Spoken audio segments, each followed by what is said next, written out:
हिमाचल प्रदेश में 3 विधानसभा सीटों के लिए उपचुनाव का शेड्यूल जारी हो गया है।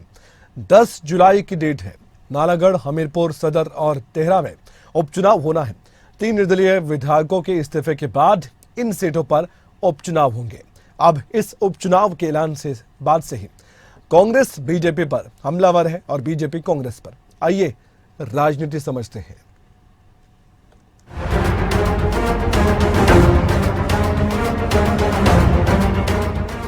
हिमाचल में एक बार फिर से चुनावी माहौल बन गया है, क्योंकि हिमाचल में एक बार फिर से उपचुनाव होने जा रहा है। दरअसल हिमाचल में 3 विधानसभा सीटों के लिए उपचुनाव का शेड्यूल जारी हो गया है। 10 जुलाई को नालागढ़, हमीरपुर सदर और देहरा में उपचुनाव होंगे। 3 निर्दलीय विधायकों के इस्तीफे के बाद इन सीटों पर उपचुनाव होंगे। चुनाव आयोग ने इस संबंध में नोटिफिकेशन भी जारी कर दिया है। क्या है उपचुनाव का शेड्यूल? निर्वाचन विभाग उपचुनाव की अधिसूचना 14 जून को जारी करेगा। अधिसूचना के बाद आचार संहिता लागू हो जाएगी।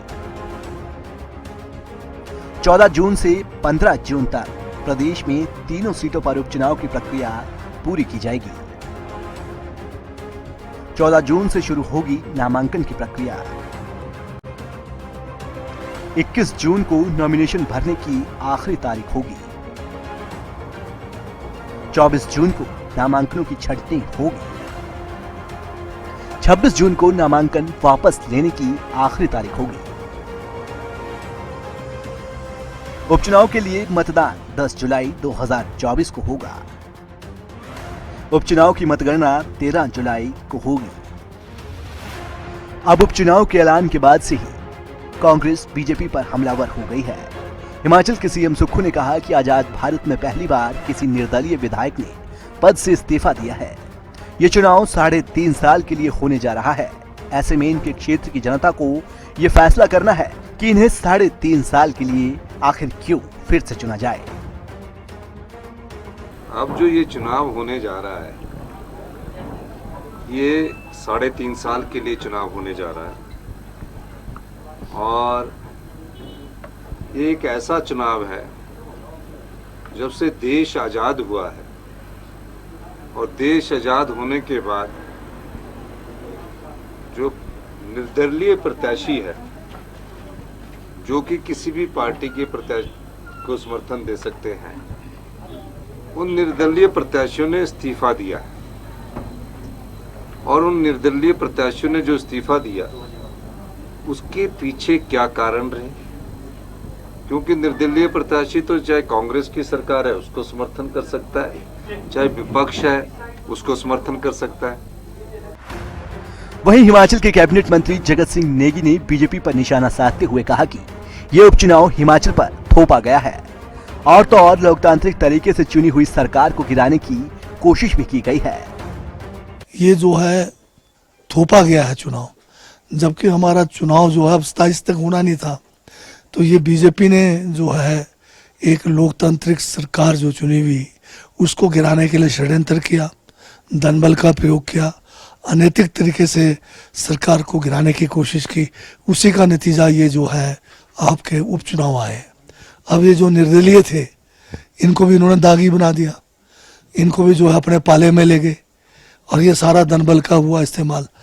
जबकि हिमाचल की जनता ने जो जनादेश दिया था वो कांग्रेस के हक में था। ऐसे में उपचुनाव को लेकर हिमाचल कैबिनेट मंत्री हर्षवर्धन चौहान ने कहा कि चुनाव क्यों हो रहा है ये बड़ा प्रश्न है। पर्दे के पीछे क्या कुछ हुआ ये सब जानते हैं। ये जो आपकी जो बात है, प्रश्न ये है कि मैं देहरा की जनता, नालागढ़ की जनता, हमीरपुर की जनता से पूछना चाहता हूँ कि जो ये तीनों प्रत्याशी हैं इनको क्या जरूरत पड़ी? क्योंकि सदन में आना है इन्होंने, सदन में तो पहले आए हुए हैं। ये सदन में दोबारा जनता के दरबार में जाकर के चुनाव लड़ने में क्या मजबूरी है? और जो हम कह रहे हैं कि इन विधायकों द्वारा जो है बहुत बड़ी सौदेबाजी की गई है, पर्दे के पीछे में बहुत बड़ा खेल हुआ है। दरअसल हमीरपुर, देहरा और नालागढ़ विधानसभा क्षेत्रों की तीनों सीटें निर्दलीय विधायकों के इस्तीफे के बाद खाली हो गई थी। इन तीनों विधायकों में हमीरपुर सदर से आशीष शर्मा, देहरा से होशियार सिंह और नालागढ़ से केएल ठाकुर ने कुछ माह पहले बीजेपी में शामिल होने के बाद अपना इस्तीफा विधानसभा स्पीकर को सौंप दिया था, लेकिन 73 दिन बाद 3 जून को स्पीकर ने इस्तीफा स्वीकार किया था।